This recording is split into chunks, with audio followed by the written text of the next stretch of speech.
पश्चिम बंगाल की फाल्टा विधानसभा में एक बार फिर से मतदान होगा। 21 मई को सभी 285 बूथों पर वोट डाले जाएंगे। 24 मई को मतगणना होगी।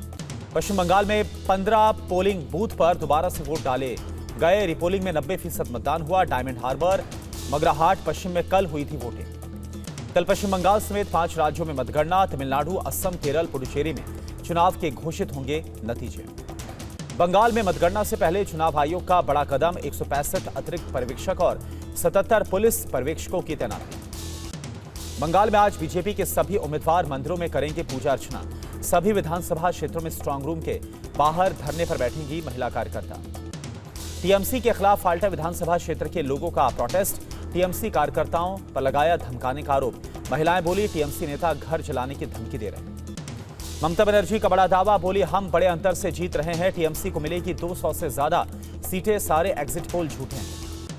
पश्चिम बंगाल बीजेपी अध्यक्ष शमिक भट्टाचार्य ने कहा, टीएमसी ने हार को स्वीकार कर लिया। कार्यकर्ताओं का मनोबल बढ़ाने के लिए ममता ऐसे बयान दे रही है।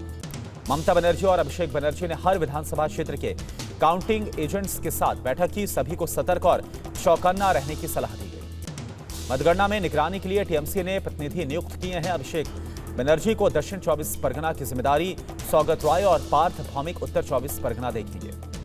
बंगाल बीजेपी के पूर्व अध्यक्ष राहुल सिन्हा का बयान, ममता बनर्जी गलत डिमांड लेकर कोर्ट गई। चुनाव आयोग ने जो किया वो सही कार्रवाई। टीएमसी नेता कुणाल घोष का बयान, बीजेपी को बंगाल में 78 से ज्यादा सीट नहीं मिलने वाली। बीजेपी 100 का आंकड़ा भी नहीं छूने वाली। कालीघाट पुलिस स्टेशन के ऑफिसर इंचार्ज निलंबित किए गए। एडवांस हथियार पकड़े तस्वीर सोशल मीडिया पर वायरल। चामेली मुखर्जी बनी है नई थाना प्रभारी। आईपैक के डायरेक्टर विनेश चंदेल बेल मिलने के बाद तिहाड़ जेल से रिहा। 30 अप्रैल को मनी लॉन्ड्रिंग के मामले में मिली थी जमानत। गृहमंत्री अमित शाह के आवास पर देर रात बैठक हुई। बीजेपी अध्यक्ष नितिन नवीन बैठक में मौजूद रहे। बिहार में मंत्रिमंडल विस्तार को लेकर चर्चा की संभावना। दिल्ली दौरे पर बिहार के सीएम सम्राट चौधरी गृहमंत्री अमित शाह से कर सकते हैं मुलाकात। मंत्रिमंडल को लेकर हो सकती है चर्चा। जोरम अनिया और आर बाला सुब्रमण्यम नीति आयोग के पूर्णकालिक सदस्य नियुक्त किए गए। प्रधानमंत्री मोदी ने बधाई दी। शौर्य कार्यक्रम में बोले रक्षा मंत्री राजनाथ सिंह, ऑपरेशन सिंदूर भारत के सैन्य इतिहास का स्वर्णिम अध्याय है। मानहानि मामले में राहुल गांधी के वॉइस सैंपल का मिलान कराने की अर्जी खारिज। अब 11 मई को मामले की अगली सुनवाई होगी। गुजरात बीजेपी अध्यक्ष के विवादित बयान पर प्रियंका गांधी का पोस्ट, गेनीबेन ठाकुर पर अभद्र टिप्पणी करना बेहद शर्मनाक। महिला विरोधी बीजेपी के सियासी नारी वंदन की यही असलियत। कांग्रेस सांसद राहुल गांधी ने भी जगदीश विश्वकर्मा के बयान पर नाराजगी जताई। बोले, सत्ता को चुनौती देने वाली महिलाएं, इन्हें बर्दाश्त नहीं।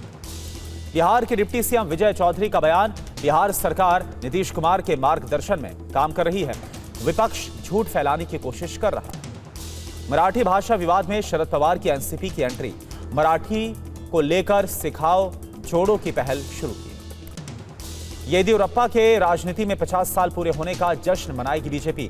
9 मई को चित्रदुर्ग में आयोजित होगा समारोह। अमित शाह होंगे इसमें शामिल।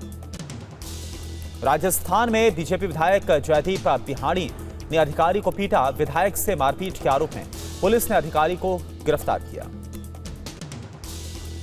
मुंबई में दहिसर भायंदर लिंक रोड का कास्टिंग यार्ड गिर गया। 2 मजदूरों की मौत। बीएमसी ने जांच के निर्देश दिए।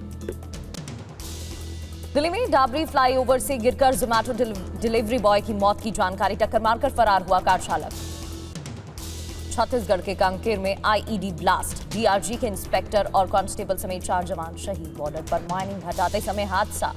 पंजाब के शंभू रेलवे ट्रैक धमाके के मामले में बड़ा पर्दाफाश। मुख्य अभियुक्त की गिरफ्तारी से सरहिंद मोगा हमलों की गुत्थी सुलझ गई।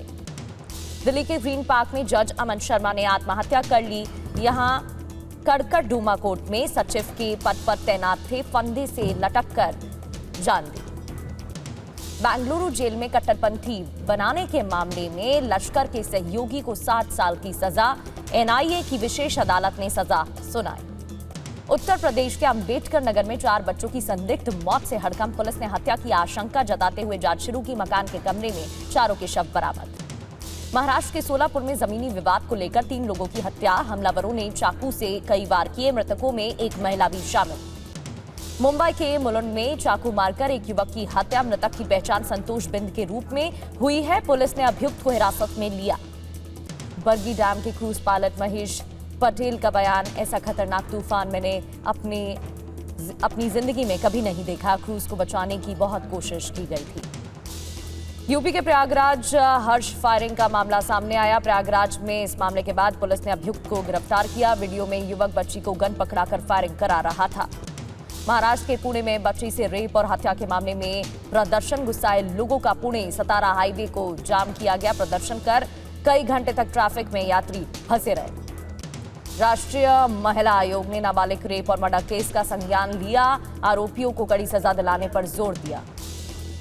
नासिक जबरन धर्मांतरण मामले में निदा खान को राहत नहीं। कोर्ट ने निदा खान की अग्रिम जमानत अर्जी खारिज की। जबलपुर क्रूज हादसे में मरने वालों की संख्या बढ़कर 11। क्रूज में सवार 2 और बच्चों के शव बरामद। 2 लोग अब भी लापता।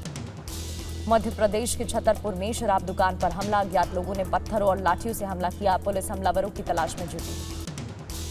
कनाडा के सुरे इलाके में कैफे पर फायरिंग। घटना के बाद एक कथित धमकी भरा पोस्ट आया सामने। वायरल मैसेज में कैफे को बंद करने की चेतावनी।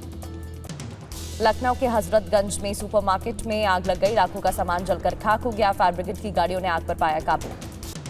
यूपी एटीएफ की बड़ी कार्रवाई। झारखंड के बैंक में 4 किलो सोने की डकैती में 3 लोग गिरफ्तार। गिरोह का पर्दाफाश।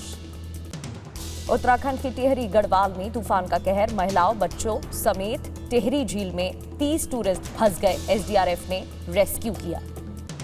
उत्तराखंड के खटीमा में तेज बारिश। कई स्थानों पर ओले भी गिरे। तापमान में गिरावट आई। सड़कों पर जलभराव।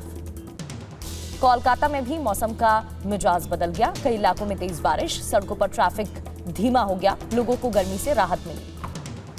आज दोपहर 2 बजे से नीट यूजी की परीक्षा। 22,79,000 छात्र एग्जामिनेशन का हिस्सा होंगे। भारत के 551 शहरों और विदेश के 14 शहरों में आयोजित की जाएंगी परीक्षा। रोहित जैन आरबीआई के नए डेप्यूटी गवर्नर नियुक्त। 3 साल का कार्यकाल होगा। टी रविशंकर की जगह लेंगे। गीतकार प्रसून जोशी प्रसार भारती के नए चेयरमैन नियुक्त। केंद्र सरकार ने की नियुक्ति।